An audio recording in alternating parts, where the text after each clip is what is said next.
নমস্কার বন্ধুরা, সবুজে ভরা বাংলায় আপনাদের প্রত্যেককে স্বাগত জানাই। আশা করি আপনারা সকলে খুব ভালো আছেন ও সুস্থ আছেন এবং ভগবানের কাছে প্রার্থনা করি সারা জীবন আপনারা এইরকম ভালো থাকুন এবং সুস্থ থাকুন। বন্ধুরা, আজকে আমি গ্রীষ্মকালীন যেসব ফুল গাছ আমরা বসিয়ে থাকি আমাদের ছাদ বাগানে, সেই সব ফুল গাছের মধ্যে সুগন্ধিযুক্ত আমার মতে শ্রেষ্ঠ যে ফুল আমাদের ছাদ বাগানে থাকে সেই ফুল গাছ নিয়ে আজকে আমার থাকছে ভিডিও। যে এই ফুল গাছের ভিডিও আমি এর আগেও ছেড়েছি।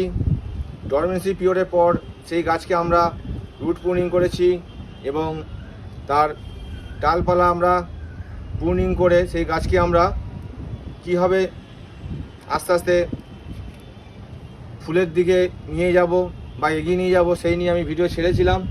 আজকে আমার সেই গাছ এখন ভর্তি তার ডালপালা মেলে ধরেছে এবং অজস্র কুড়িতে সেই গাছ সেজে উঠেছে এবং তার গন্ধে আমার ছাদ মরমর করছে। তাই আমি চাই সেই গাছটা আপনাদের সামনে দেখাতে এবং তার কী কী পরিচর্যা আমি করছি এবং কী কী আরও দরকার আছে তার পরিচর্যা সেই নিয়ে থাকছে আজকে ভিডিও।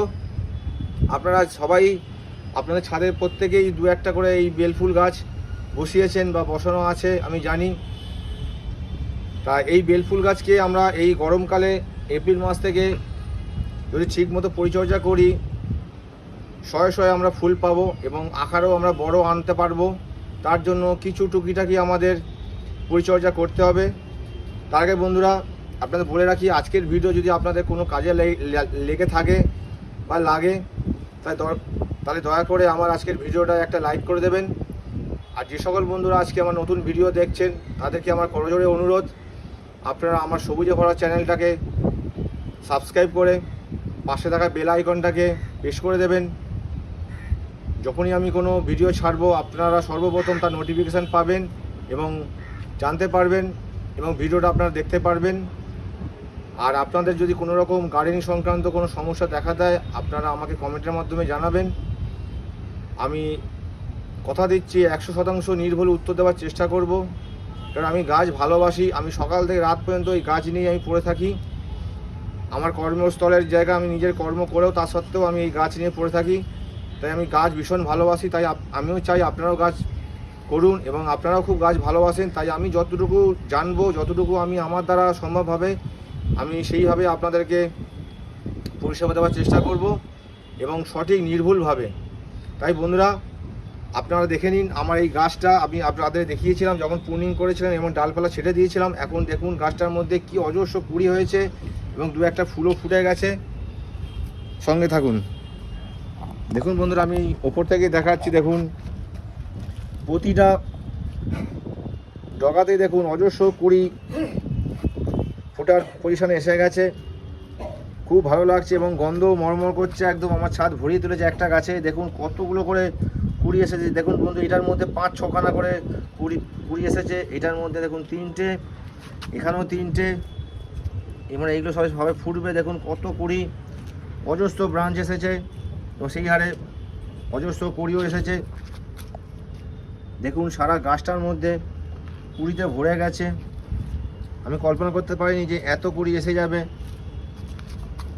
তাই বন্ধুরা আমি যেভাবে এই গাছটা ভর্তি কুড়ি আনতে সক্ষম হয়েছি আমিও সেইভাবে আপনাদেরকে বলবো। আপনারাও যদি সেইভাবে, আপনারা জানেন অবশ্য সবই, তবু আমি যেভাবে করছি সেইভাবে আপনাদের বলবো। যদি আপনাদের কোনো কাজে লাগে আপনারা করবেন, তাতে কিন্তু ভালোই হবে। দেখুন বন্ধুরা সারা গাছটা জুড়ে আমি দেখালাম পুরো কুড়িতে ভরে গেছে। দেখুন এই হচ্ছে আমার গাছটা। এখনও অনেক গাছ আছে কিন্তু আমি সময়ের অভাবে আমি সেগুলো প্রুনিং করতে পারিনি। তাই বন্ধুরা এইবার আসা যাক এই বেলফুল গাছের সঠিক পরিচর্যা আমি কীভাবে করেছি প্রথম থেকে আমি আপনাদের বলছি। বন্ধুরা প্রথমেই আপনাদের এই গাছটাকে যখন আমরা রুট ট্রিটমেন্ট করেছিলাম, শিকড়ের পরিচর্যা করেছিলাম, আমি ভিডিও এনেছিলাম। এবং যখন আমি এই গাছের ডরমেন্সি পিরিয়ডের পর যখন ডালগুলো আমি ছেটেছিলাম, আসল হচ্ছে আপনাদের ডালগুলো কিন্তু ঠিকভাবে প্রুনিং করতে হবে, নাহলে কিন্তু গাছ ভর্তি আপনাদের এরকম ডাল বেরোবে না। তাই প্রুনিংটা আপনাদের খুব সঠিকভাবে প্রুনিংটা আপনাদের করা জরুরি। এরপর প্রুনিংয়ের পর যখন নতুন নতুন ব্রাঞ্চ বেরোবে তখন কিন্তু আপনাদেরকে এই গাছ পুরো রোদযুক্ত জায়গায় আপনাদের রাখতে হবে। ঘন্টা দিনে অন্তত 6 থেকে 8 ঘন্টা যেন রোদ্দুর পায়। এই সময় অন্তত আমাদের রোদের খুব একটা তেজ নেই, তা সত্ত্বেও তাই আপনাদের সারা দিন যতটা পারবে এই গাছ যেন রোদ্দুর খায়। রোদ্দুর যত এই গাছ পাবে তত কিন্তু এর ব্রাঞ্চ ভরে যাবে। আর বন্ধুরা, আমাদের কিন্তু গাছকে সুস্থ সবল রাখতে হলে আমাদেরকে এই গাছকে কিন্তু দিনে 2 বার অন্তত পুরো স্নান করাতেই হবে। যত জোরে পারবেন আপনারা জল দিয়ে একে স্নান করাবেন পাতার নিচের দিকে করে, তাহলে কিন্তু কোনো পোকামাকড়ের উপদ্রব বেশি হবে না। এবং যত স্নান করাবেন গাছে কিন্তু অত ব্রাঞ্চ বেরোবে। আর যদি গাছে স্নান না করেন তাহলে কিন্তু যখনই আস্তে আস্তে ছোটো ছোটো ব্রাঞ্চ বেরোবে বা এই কুড়িগুলো দেখা দেবে, তখন তাহলে কিন্তু আস্তে আস্তে এই রোদের মধ্যে থাকাকালীন ব্রাঞ্চগুলো কিন্তু শুকিয়ে যাবে এবং কুড়ি কিন্তু বেশি আসবে না। এই হলো 1 নম্বর। এবং খাবারের মধ্যে আমি চলে যাচ্ছি বন্ধুরা। এই গাছকে প্রথমে আমাদের রুট ট্রিটমেন্ট, যখন আমরা এর রুট প্রুনিং করেছিলাম, সেই রুটগুলোকে আমাদের ভালোভাবে আনতে গেলে আমি কিন্তু নিয়মিতভাবে হিউমিক অ্যাসিড দিয়েছি, যার ফলে কিন্তু আমার রুট খুব এসে গেছে ভর্তি, যার ফলে এত ব্রাঞ্চ এসেছে। আপনারা যে কোনো শিকড় আনার যে কোনো একটা আপনারা খাবার দিয়ে দেবেন গাছের গোড়ায়। আমি হিউমিক অ্যাসিড দিই, আপনারা যদি পারেন হিউমিক অ্যাসিড দেবেন, তাহলে কিন্তু খুব দ্রুতভাবে আবার শিকড় এসে যাবে। আর শিকড় এসে গেলে কিন্তু ভর্তি আপনার গাছের ডালপালা এসে যাবে। আর ডালপালা যত আসবে তত কিন্তু আমাদের গাছের কড়ি সংখ্যাও বাড়বে এবং তত ফুলও আসবে। এই হলো শিকড়ের ট্রিটমেন্ট।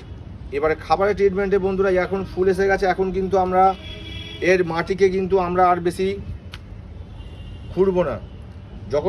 যখন আমরা এই গাছকে প্রুনিং করেছিলাম তখনই কিন্তু আমরা এই মাটিকে হালকা হালকা করে আমরা খুঁড়ে একে কিন্তু মিশ্র সার দিয়েছি, আমি দেখিয়েছিলাম সেই ভিডিও। এবার এখন যখন আমার গাছে যখন কুড়ি এসে গেছে এবং কুড়ি যখন ফুটবার সময় হয়ে গেছে, গাছের কিন্তু এই ওপরের ভাগে কিন্তু শিকড় ভরে গেছে। তাই বন্ধুরা, আমি এখন কিন্তু এই গাছের মাটিকে কিন্তু এখন আর বেশি খুঁড়বো না। খুঁড়লে কী হবে না, যত শিকড় এসেছে নতুন নতুন, সেই শিকড়গুলো সব ছিঁড়ে যাবে এবং গাছের কিন্তু খুব চোট লাগবে। তাই আমি কিন্তু এখন আর মাটিতে কিন্তু আর খুঁড়ে দেবো না, যাতে শিকড়ে না চোট পড়ে। তাই আমরা যা খাবার দেবো আমরা এখন তরল খাবারই দেবো। এর আগে আমি যখন শুকনো খাবার দিয়েছিলাম, সেই শুকনো খাবারটা আমি দিয়েছিলাম সর্ষের খোল। জানেন আপনারা সবাই, সর্ষের খোলে আমাদের প্রচুর পরিমাণে নাইট্রোজেন থাকে। এবং দিয়েছিলাম বোনডাস্ট, আর দিয়েছিলাম কিছু মাইক্রোনিউট্রিয়েন্ট দানা, সেই মিলিয়ে কিন্তু আমি এই গাছের গোড়ায় দিয়েছিলাম। এবং যার সুফল আমি পেয়েছি, দেখেন গাছ ভর্তি ডাল মেলে ধরেছে এবং অজস্র, আমার এই মতে এই গাছের মধ্যে এখন 100-র উপর কুড়ি এসে গেছে এবং খুব সুন্দরভাবে দেখুন গাছের চেহারা কত সুন্দর সবুজ এবং সতেজ রয়েছে। আমি দিনে 3-4 বার আমি গোলাপ গাছে যতবার চান করাই ততবার কিন্তু আমি বেলফুল গাছগুলোকে চান করিয়ে দিই। এই বন্ধুরা, আপনারা যত পারবেন জল দেবেন গাছে, গোড়ায় যেন বেশি জল না পড়ে, পাতার মধ্যে কিন্তু আপনারা স্নান করাবেন, পাতার নিচের দিকে করে। আর এখন কিন্তু আমি বন্ধুরা খাবার হিসাবে এখন একে তরল খাবার দিচ্ছি, সেই সর্ষের খোল আপনারা 100 গ্রাম নিয়ে নেবেন। আপনার যটা গাছ থাকবে আপনি সেই হিসাবে একটু নেবেন। আমি 100 গ্রাম সর্ষে খোল নিচ্ছি, সেটাকে আমি 1 লিটার জলের মধ্যে মিলিয়ে একে আমি 3-4 দিন রাখছি। আপনারা 4 দিন রাখতে পারেন বা 5 দিনও রাখতে পারেন, তার বেশি রাখবেন না। এবং আমি সকালবেলা প্রতিদিনই আমি যখনই হয়তো আজকে ধরুন ভেজালাম, কালকে সকালবেলা আমি ওইটাকে একটা প্লাস্টিকের পাত্র বা মাটির হাঁড়ি আপনারা নেবেন, মাটির কলসি আমার আছে, কলসিতে আমি ভেজাই, আমি কলসিটা চাপা দিয়ে দিই। তারপরে আমি প্রতিদিন সকালে একবার করে এই সর্ষে খোলের জলটাকে আমি নাড়িয়ে দিই। আপনারা এইভাবে করলে সর্ষে খোলটা ভালোভাবে পচে যাবে। আমি সেইভাবে প্রতিদিন একবার করে নাড়িয়ে নিই এবং 4 দিনের পর 5 দিনের মাথায় আমি সেই 1 লিটার সর্ষের খোলের জলটাকে, আমি তরল সারটাকে আমি 5 লিটার জলের সঙ্গে মিলিয়ে দিই। আপনারা যদি করে দেখবেন, এইভাবে করলে কিন্তু আপনাদের খুব ভালো হবে, গাছের পক্ষে খুব উপকারী একটা তরল সার হয়ে যাবে। এবং আমি এই 5 লিটার জলটাকে আমি আমার প্রতিটা গাছে আমার যতটা লাগবে সেই পরিমাণে আমি দিই। এবং এই সময় কিন্তু বন্ধুরা, যখন এই গাছে আমাদের কুড়ি এসে গেছে বা ফুল ফোটা শুরু হয়েছে, এখন কিন্তু আপনাদের এই গাছকে কিন্তু বেশি মাটিটাকে বেশি কিন্তু শুকনো রাখা চলবে না। এই গাছের মাটিকে কিন্তু আপনাদের একটু ময়েশ্চার রাখতে হবে, মানে আর্দ্রতা ভাব রাখতে হবে। দেখুন আমার গাছকে কিন্তু এখন এই ধরুন এখন আমার সময় হচ্ছে প্রায় আমাদের ঘড়িতে 2টো বেজে গেছে, তাও দেখুন মাটি আমার দেখুন কত সুন্দর সফট নরম রয়েছে। দেখুন আমি খুঁড়ে দিলাম, তাই এরকমভাবে সফট আপনাদের রাখতে হবে। মাটি কিন্তু যেন কোনো প্রকারভাবে যেন শক্ত ইটার মতো হয়ে যায় না, তাহলে কিন্তু গাছের এই নতুন নতুন যে ব্রাঞ্চগুলো ছেড়েছে, কড়িগুলো ছেড়েছে, এইগুলো কিন্তু শুকিয়ে যাবে। তাই বন্ধুরা আপনাদের কোনো প্রকারভাবেই কিন্তু মাটি বেশি শুকনো করা চলবে না। আর রোদ্রের কথা বললাম, তাই বন্ধুরা আপনারা এইভাবে গাছ করুন। এই তরল খাবারটা দেবেন যদি গাছে কুড়ি এসে থাকে তখন, আর নালে কিন্তু আপনারা শুধু ওই মিশ্র সারটা দেবেন, সর্ষের খোল আর একটু বোন ডাস্ট নিয়ে নেবেন। নিয়ে আপনারা আরেকটা যদি পারেন মাইক্রোনিউট্রিয়েন্ট যুক্ত কোনো দানা আপনারা দিয়ে দেবেন। দিয়ে আপনারা প্রথমে গাছের গোড়াতে দেবেন, তারপরে আপনারা যখন কুড়ি এসে যাবে তখন আপনারা এই তরল খাবার দেবেন। কারণ এই গাছ যত আপনারা সর্ষের খোলটা দেবেন তত কিন্তু নাইট্রোজেন পাবে, তত পরিমাণে গাছে কিন্তু ডালপালা মেলে ধরবে, বৃদ্ধির দিকে গাছটা এগোবে। এবং যতই গাছ ঝাঁকড়া হবে তত কিন্তু আমাদের গাছের কড়ির সংখ্যা বেড়ে যাবে এবং ফুলের সংখ্যাও বাড়বে এবং ফুলের সাইজও বড় হবে। শুধু গাছটাকে আপনারা প্রতিদিন যেরকম বললাম 6-8 ঘন্টা করে রোদে রাখবেন। রোদে থাকা অবস্থায় আপনারা কিন্তু মাঝে মধ্যে চান করিয়ে দেবেন এবং খেয়াল করবেন মাটি যেন বেশি শুকিয়ে না যায়। বন্ধুরা আজকে আমার এই বেলফুল গাছ নিয়ে থাকলো এই ভিডিও। আপনারা এইভাবে বেলফুল গাছ করুন, দেখবেন আপনাদের ছাদ ভরে উঠবে, খুব ভালো লাগবে। পরপর এই বেলফুল গাছে আবার ভিডিও আনছি, এরপর ওষুধের ভিডিও আনবো যে কী কী রোগ পোকা এই গাছে ধরে এবং কি ওষুধ দিলে সেই রোগ পোকাগুলো আমরা বেলফুল গাছ থেকে আমরা তাড়িয়ে দিতে পারবো। আমার কাছে অবশ্যই এখন কোনো পোকা লাগেনি, কোনো মাকড়ও লাগেনি। দেখুন পাতাগুলো কত পরিষ্কার বন্ধুরা, দেখুন একদম চকচক করছে, সব সবুজ পাতা একদম। আমি সবসময় চান করাই ঠান্ডা জলের মাধ্যমে এবং পাতা তলাতে দিই বলে আমার কোনো গাছে এখন অবধি কোনো মাকড় ধরেনি। তবে মাকড়ের অবশ্য ধরে যেতে পারে, তাই আমি তার আগে থেকে প্রিকশন নিয়ে নেব, কারণ ধরে গেলে কিন্তু আর কন্ট্রোল করা যাবে না। তাই বন্ধুরা আপনারা এইভাবে বেলফুল গাছ করুন, খুব ভালো লাগবে গরমের মধ্যে। এরপর আমি থাকছে পরপর ভিডিও, এরপর নয়নতারার ভিডিও আনবো, তারপর জিনিয়ার ভিডিও আনবো, তারপর থাকছে আমার দোপাটি মাফ করবেন দোপাটি পরে আনবো। এখন তারপর থাকছে আমার এখনও অবধি আমার ছাদে এখনও দেখুন কত পিটুনিয়া ফুল এখনও অবধি ফুটে রয়েছে এবং এরও পরিচর্যা আমি করে চলেছি। কয়েকদিন পর দেখবেন আবার এখন দেখুন ফুল কমে গেছে, এরপরে আবার এই গাছ ভর্তি ফুল আমি আবার আনবো, সেই ভিডিও আমি আনবো আপনাদের সামনে। আপনারা এইভাবে গাছ করুন।